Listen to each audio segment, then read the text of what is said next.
What's up, everyone? Thanks for watching FPS Entertainment. Today we're looking at this little guy, the Nemesis X9 from Classic Army.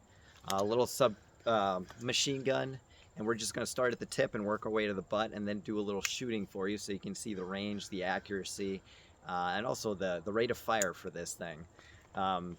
So starting out here, we've got what looks like a sound amplifier. It's wide.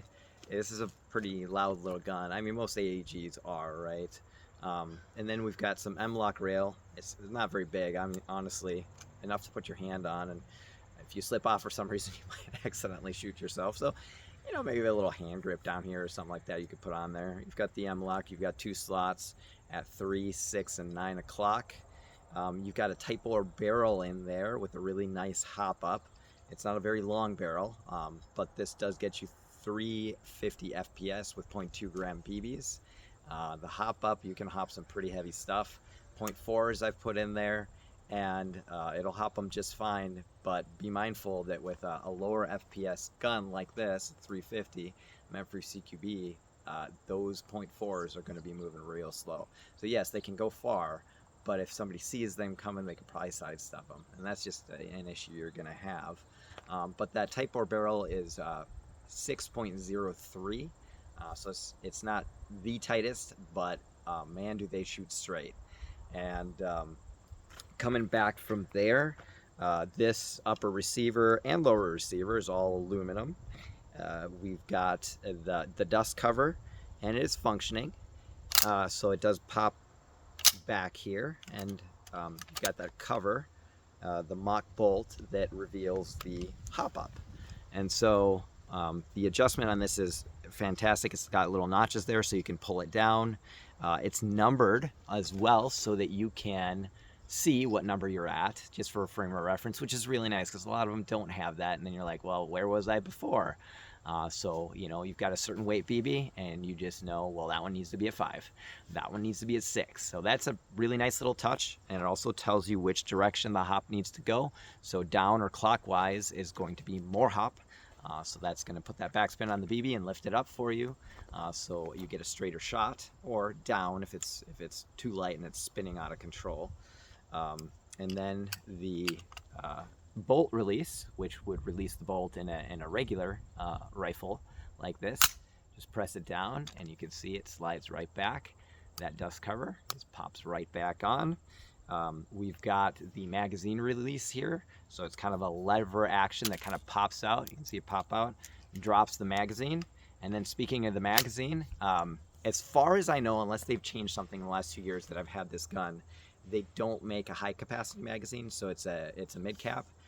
And the nice thing about that is when you move around, it doesn't make noise because all the BBs are kind of wound in here, double or semi-double stacked. So they're not loose and shaking around. So one of the things that happens with the high caps is you get that rattling noise. So this is a little bit stealthier until you shoot it, of course, because it's loud. And this magazine, it looks like it would work. So this is from the G&G ARP9. Unfortunately, it doesn't. I actually modded this one. I cut out this slot to fit the Nemesis X9, and it does. It actually seats in there perfectly. I also had to file down this part up here because this was too high. So these two different guns, even though they look pretty much exactly the same and the magazines look the same, with the G&G, it gets caught on this little slot back here. With the Nemesis, it actually has this groove right here. And so I actually cut this out, and it fits, it actually seats, but for whatever reason, the lip, something around about the lip doesn't quite sit in there right, and you can not shoot it. It won't feed the BBs if you're shooting it upright, but if you flip it upside down, then gravity will let them go in there and you can shoot. So I guess in a desperate situation, you have to have some G&G bags, and the Classic Army Nemesis X9, you could shoot it upside down if you modded and cut out the slot like I did. But I don't think the magazines are too much. I think they're $25 for a magazine. They fit, I think it's 90 rounds. It could be 120. Don't quote me on that. It's somewhere around 100 anyway. So then, yeah, so that mag release, it's only on one side, so it's not an ambi.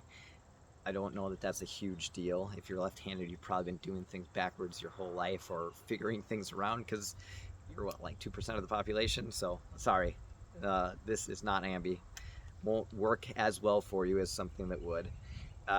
Coming back here, so our safety selector, I really like the safety selector because it clicks. You can hear it click. It doesn't click on semi, but it's definitely, you can hear something, and it's very tactile. So it's tactile, it's audible, at least on safe, which is the most important one in my mind, and also on full auto. With the trigger, we have a MOSFET and a programmable trigger here. And so what you do to program it, essentially, is you just shoot on semi, hold the trigger down, and now it's telling you what it is. So it's one shot, so it's semi and full auto. And then you would just hit the trigger again, and it'd give you the option for 3-round burst, 5-round burst, or just semi all the way through. How you get it to reset is you set it on safe again. Well,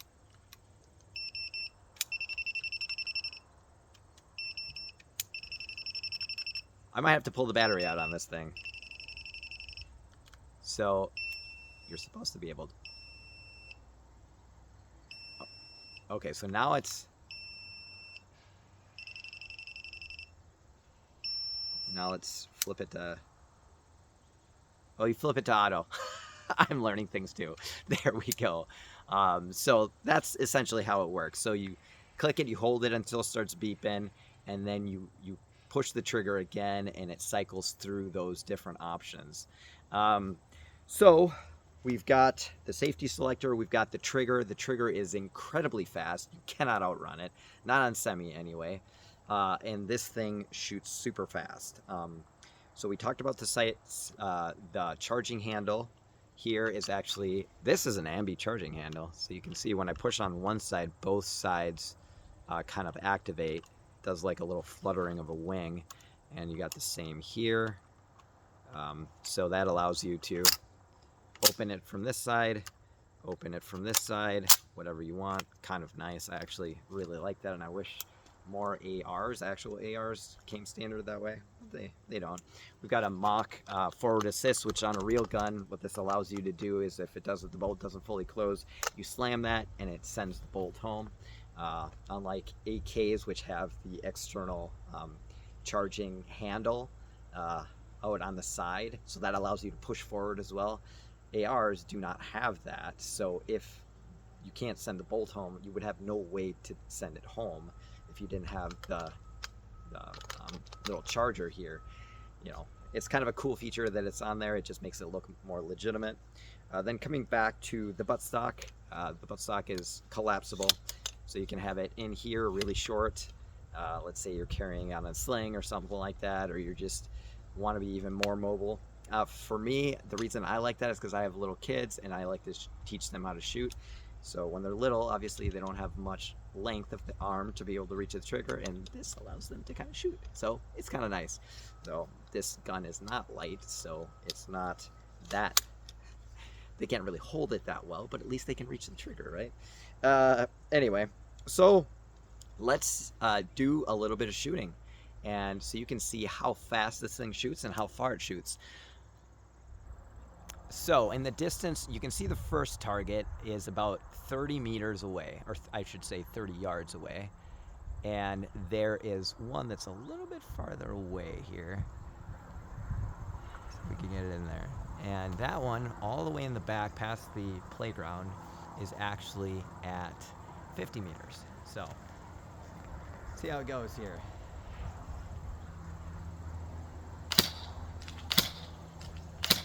Got a little bit of wind, so I'm having to aim low and to the right. It's hitting 30 meters all day. All right, let's try 50 here.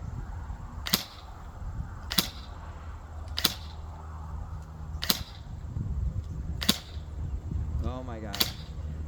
They're sailing. There we go, we got a hit. That wind is really taking them.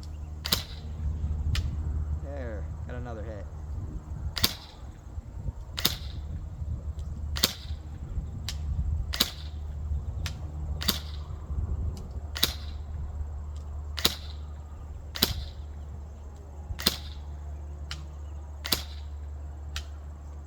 Let's try some full auto here.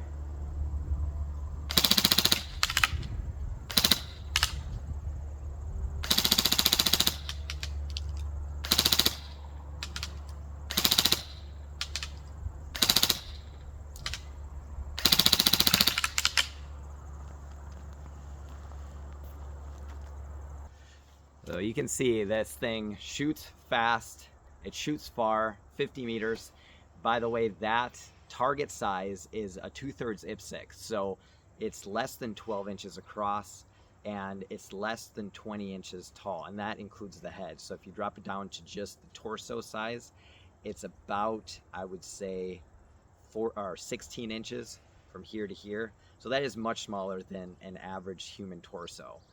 So if you can hit that at 50, you're going to easily be able to hit a person at 50. Plus, you know, the legs and all that stuff, and the arms are out flailing around. So can this thing do it? Can it shoot to 60 yards? Easily. Can it shoot to 70? Yes, it can get there. You're kind of hitting the edge of its range at about 70. Unfortunately, I don't have 70 yards to be able to work with here, but I have done it before, and honestly, you can run around with an M16 or an M4 clone or something like that, or a bigger sort of gun, but I think unless you're going for more power, which you would get out of a longer barrel, just more time for the BB to accelerate with that pressure behind it, this is going to fit your need no matter what. It's small, compact, portable, about as light as I mean, it's not super light, let's put it that way, but it is what it is. It feels super realistic, it's super solid, well made, and it does have a quick change spring system, though I would definitely recommend loosening the castle nut on this thing. It's actually nestled inside the stock, kind of buffer tube sort of thing here.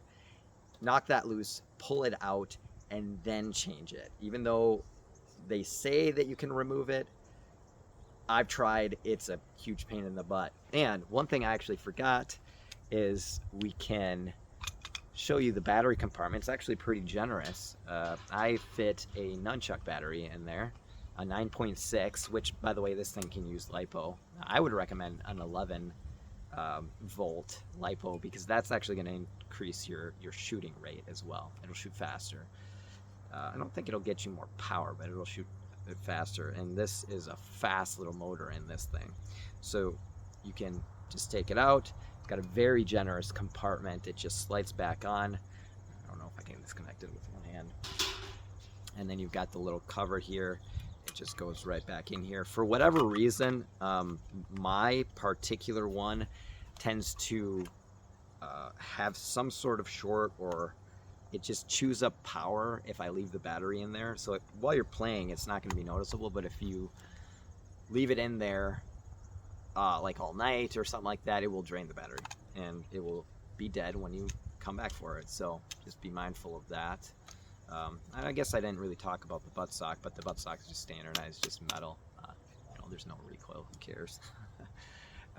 So what do I think of this gun? I think it's freaking awesome. I think it's, you know, well worth the money. If you want to invest the $350-ish that you would pay for it, you can probably find it on eBay for about $250 or so, used, maybe even new. But fantastic little gun. I actually got this in Evike's mystery box, and it's in one of my, or box of awesomeness, I should say, and it's in one of my videos. You can search for it there, but honestly, I would highly recommend this. Again, don't try to get the G&G high capacity mags. It's not going to work out for you. So anyway, thank you so much for watching. I hope you enjoyed this video. If you like it, give it a thumbs up, and we will catch you on the flip side. God bless. Thank you so much for watching.